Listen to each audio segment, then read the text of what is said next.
What's up guys, welcome back to my YouTube channel. I'm coming back to you with a new video because I am gonna go to UFC 288. You're probably like, dude, you're going to another pay-per-view? Yes, and it's because it's happening minutes away from me. It would be absolutely ridiculous if I flew all the way to Miami to go watch the pay-per-view over there, but then not go over here to the Prudential Center and watch this card. I mean, how could I not? Like, I have to FOMO, and it's in my backyard. Like, how could I not? It's like any New York fighter not wanting to fight at MSG. It's like, how do you just not, like, no, you gotta do it, you gotta go. So yes, so that's why I'm going. I'm going because it's happening right here and I didn't want to miss out. And it's a good card. And honestly, the original reason why I was like, oh, I definitely have to go to 288 was because I knew Oliveira was gonna fight, and Burns, and Andrade. Now that Oliveira's not gonna fight, you know, it's a little disappointing, but I'm not mad at this fight either. You know,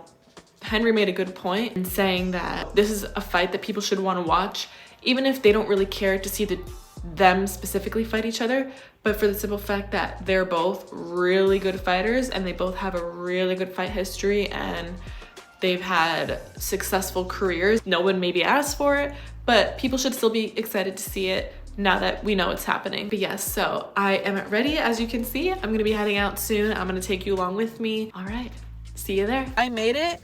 It starts in 8 minutes. I'm waiting to turn at this light right now.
What's up, New Jersey? How are you?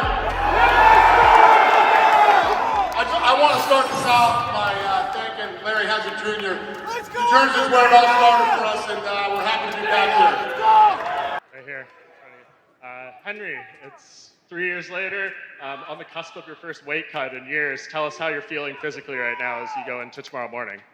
First of all, I feel good, but I want to give thanks to Dana for Hunter. You know, they gave me this opportunity. I know it's been 3 years. I never lost the belt. You know what I'm saying? So the way I see it, I am the champ. He's the challenger, and you guys hired the right hitman. I'm here to do my job. Weight is good. I feel good. I'm doing my weight cut in the morning, super light. I'm excited to put this clown 6 feet under. We usually see you, Henry, at these press conferences. You have props and all sorts of different things. Are you kind of abandoning that going into this fight, taking a more serious approach? The press conference ain't over, but I do want to say this because I do want to dedicate this fight after I beat Aljamain. I want to dedicate it to a very special homeless lesbian by the name of Sean O'Malley, because he's next. Aljo, for you, Henry said this week that he considers this to be a personal fight for him. Is it the same for you? Not at all. I mean, the guy came back after a 3-year layoff. That's pretty impressive. I thought the guy was joking around. I'm glad to see that he's serious about this, and I can't wait to smash another legend, another former champion. You know, so he's got some good accolades. And I can't wait to take that away from him because he said this is going to be an easy fight. So what's going to happen when he loses and I make him bend the motherfucking knee? You said yesterday that you think you're going to send him back into retirement here. Do you think if you win, he will actually be done? If who would be done? If Henry would be done if you win. He's not winning.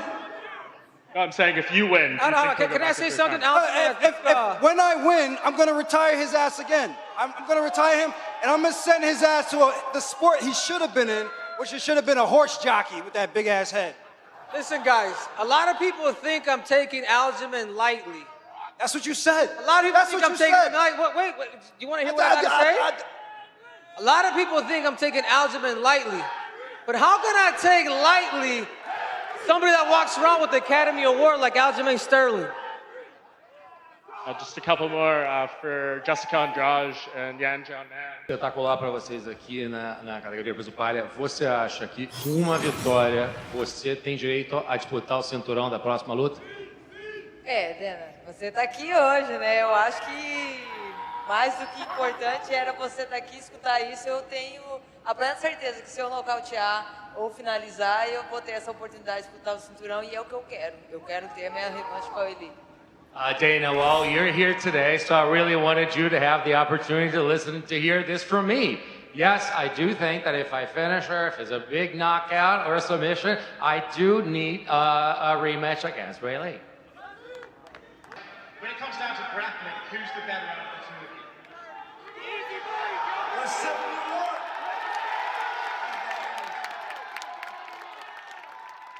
First of all, I love to be here. Thank you guys for coming. Super excited. Yes, it's gonna be a war. So, I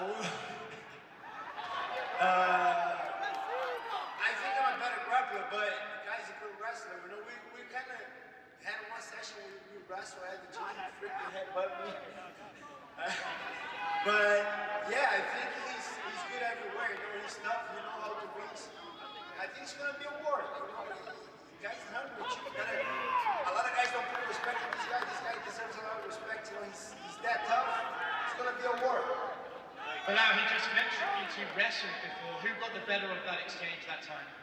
I headbutted him and he got cut, so I drew first blood right there. Okay. All the fans out there moving. And I know why the Nets left New Jersey and they're Brooklyn. This guy's tough. Well, now, obviously, Dana has just promised that the winner of this will fight for the title next. If you want to make a statement, do you want to get a finish for the Gilbert on Saturday? Yeah, obviously, every single fight you go into, you want to end it early. You want to make it a exciting finish. And, I love that energy. Keep that energy Saturday night. Keep that energy Saturday night. Go to smash your boy. Go to smash your boy.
The press conference just ended. It is too cold to film outside. I wanted to film outside, like kind of in front of the Prudential Center.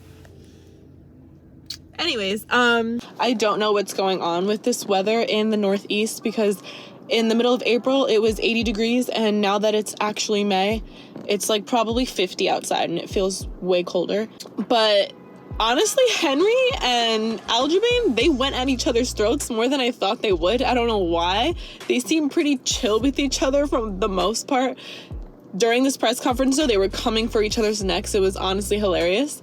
And everyone was just laughing. It was incredible. And also the difference in how people support Gilbert here versus in Miami, just because he was fighting against Jorge. And obviously, you know, he's king of Miami. Like, that's, you know, even though Gilbert fights out of Florida, you know, it's Jorge, so that's his hometown, that's his backyard. But coming here, Bilal, you know, New Jersey, New York doesn't belong to Bilal, doesn't belong to Gilbert. It kind of can go to either one of them.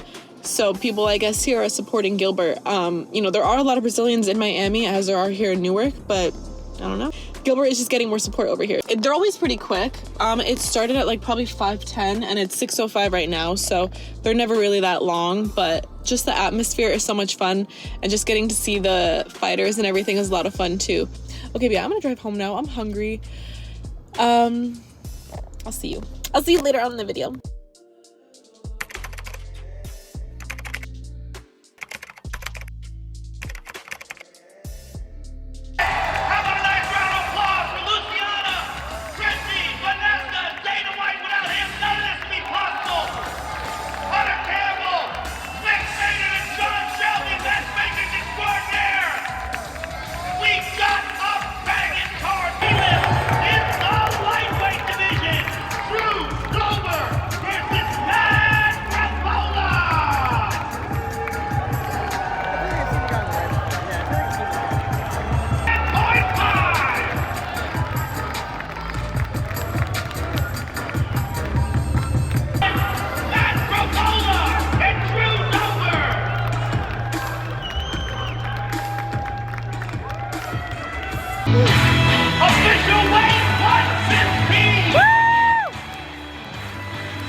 This is nothing but me making history. The return of one of the greatest combat sports athletes of all time. Olympic Gold Champion, 2-division MMA champion. The guy just wins.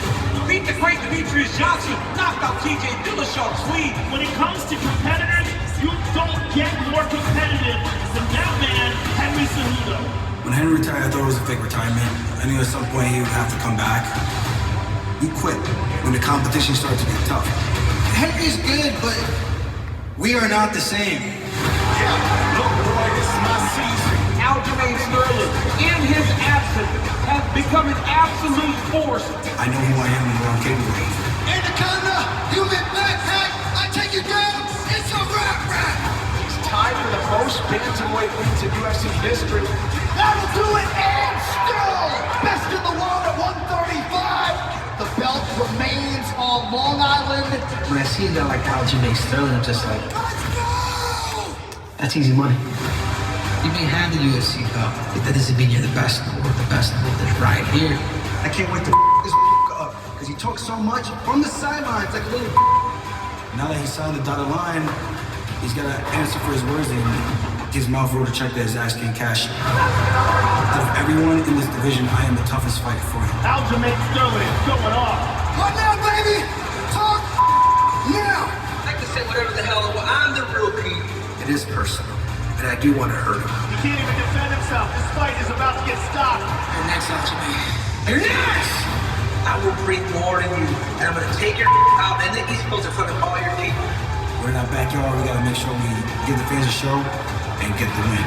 Oh my goodness, talk about a statement by Aljamain Sterling. I'm willing to do whatever it takes to win. Aljamain, there's only one king, and he's right here. Henry Cejudo, the time is coming. You picked the wrong one, my guy.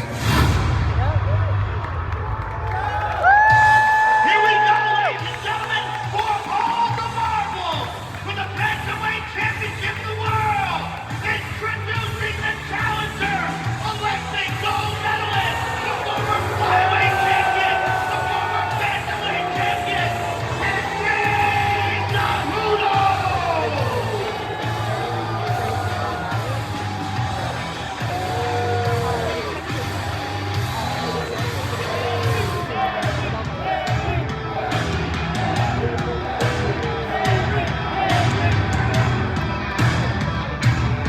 Official weight 135 for the challenger.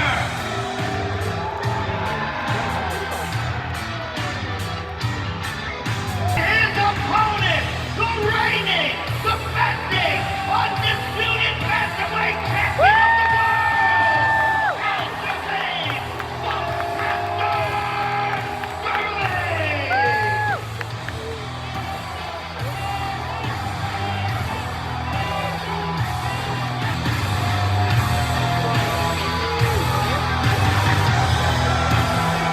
official weight 134 for the champion.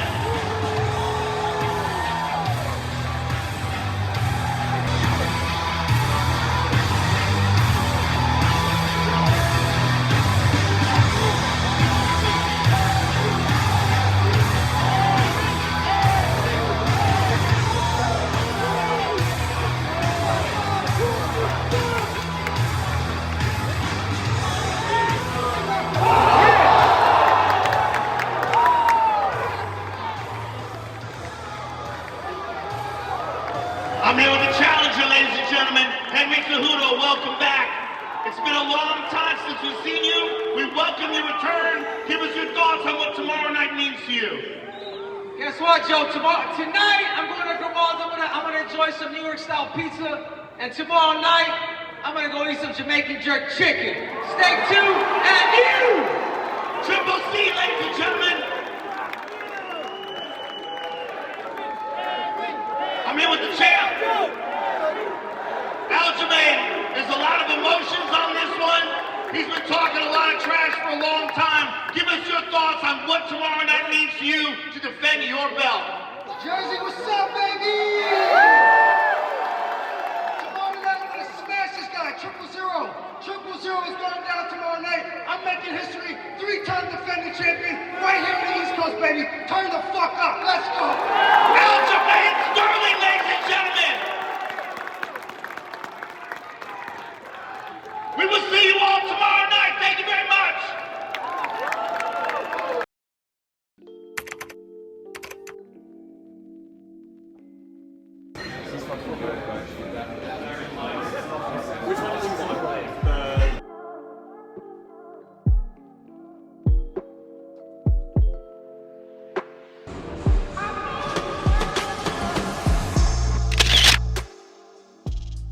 I was so tired from the day and I didn't want to get home too late. I just wanted to go home and start editing this video, so I didn't film anything for the rest of the day, but the next clips you're gonna see is the day of the fight. All right, so I just got here. There are so many people here already. This is, first of all, already cooler than UFC 287, just for the fact that they have the UFC fan experience. The two pay-per-views that I went to, I don't know if they had it and I just missed it, but I didn't see it, and so I'm seeing it now and it's really cool. The sign where they have the UFC sign, it's literally sitting right in front of the Prudential Center, so you can see the Prudential Center sign and where it says Henry Cejudo and Aljamain Sterling. Photo op, beautiful. Like, thank you UFC for setting that up. Like, whoever decided it would look good there on the lawn, thank you for that. And for the city of New Jersey allowing them to put it on the lawn, thank you for that. Yes, I'm being dramatic because in Miami it was a good area, but there was like security in my picture, you know, just totally in the way, but it's fine. Yeah, so I'm gonna go stop being a weirdo filming in my car because it's actually kind of hot in here. But yeah, let's go.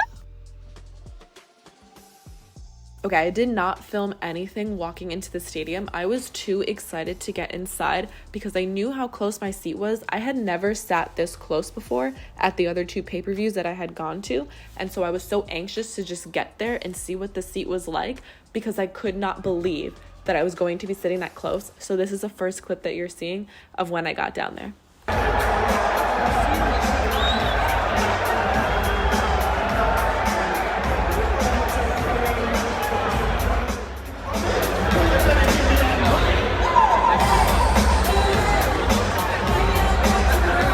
So this was my view of the fight. I was about one section away, so literally the section of chairs in front of me that you see is how far away I was from the cage.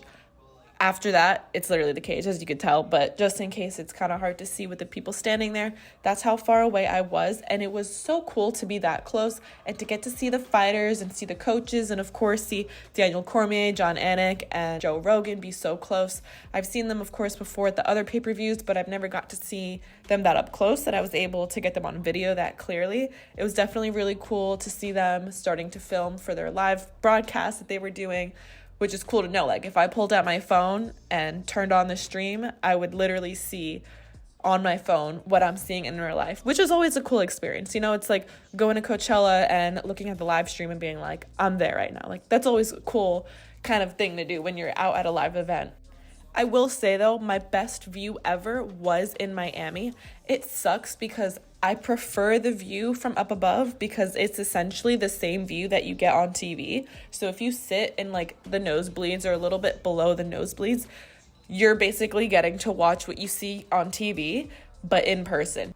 The octagon is perfectly in view. The ref can't possibly be in the way. Neither can anyone that's walking by. Neither can any of the lights or anything that's going on outside of the octagon. It does not interfere with your view, and so I definitely prefer that view. But the experience of getting to be around all of the UFC personnel and the media staff and the fighters, it's definitely an experience worth doing one time. I would recommend doing it for a fight or a fight card that you are, there to watch, but you don't really care per se about seeing a specific fight, because if you want to see a specific fight, like for example, when I wanted to see Pereira and Adesanya, I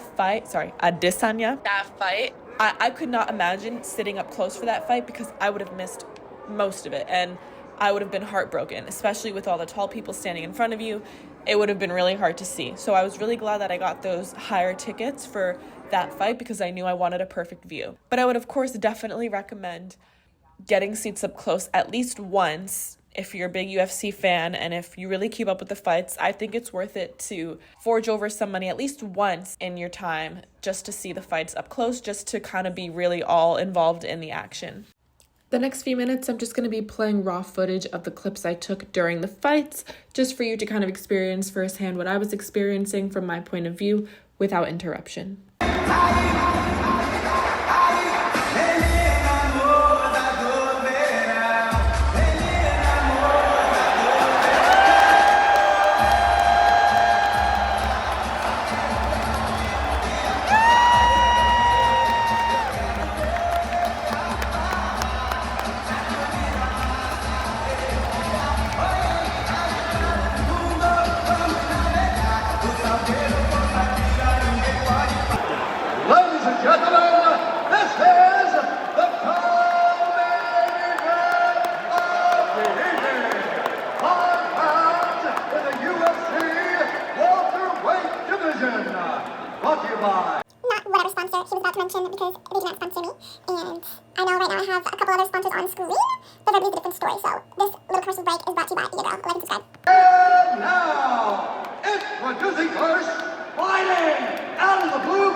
The judges for the contest, 50-45, 49-46, and 49-46 for the winner by unanimous decision,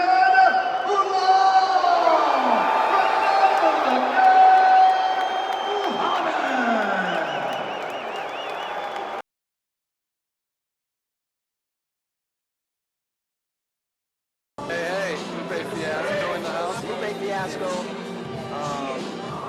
One Tree Hill. Right now we are shooting Lupe Fiasco at Trick. It's a little weird. It's my first TV performance. I'm not working today with you guys, but I wanted to come in and play and say what's up. I'm really excited. It's cool. First TV show appearance that I did. So it's coming along. I'll tell you how this came together. You love it. We hadn't had a hip hop act on the show yet. And I wanted to do hip hop. Ryan Greenberg is one of the actors on the show. And he's a big hip hop fan. So I was like, what album are you most excited about coming out? And he's like, Lupe Fiasco. Oh, yeah.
Our three judges scoring this contest at Octagon side are Mike Bell, Derek Clearly, and Eric Cohen. And when the action begins, our referee in charge of the Octagon, Herb King.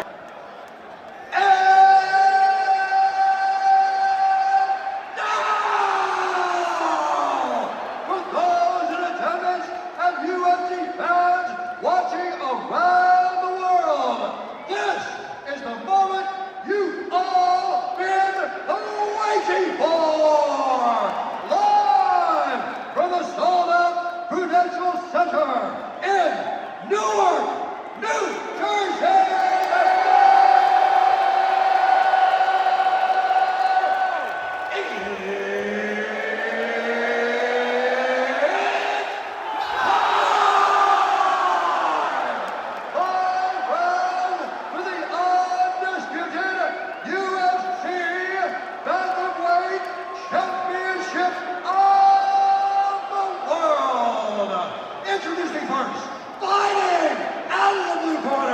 A mixed martial artist holding professional record, 16 wins, 2 losses.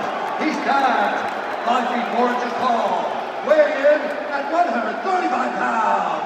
Fighting out of Phoenix, Arizona, presenting the 2008 Olympic Gold Medalist in freestyle wrestling and the former UFC Bantamweight Champion and the former UFC Flyweight Champion, the Challenger, Henry Cejudo.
decision. Michael Bell scores the contest. 48-27, Cejudo. Derek Query scores it. 48-27, Sterling.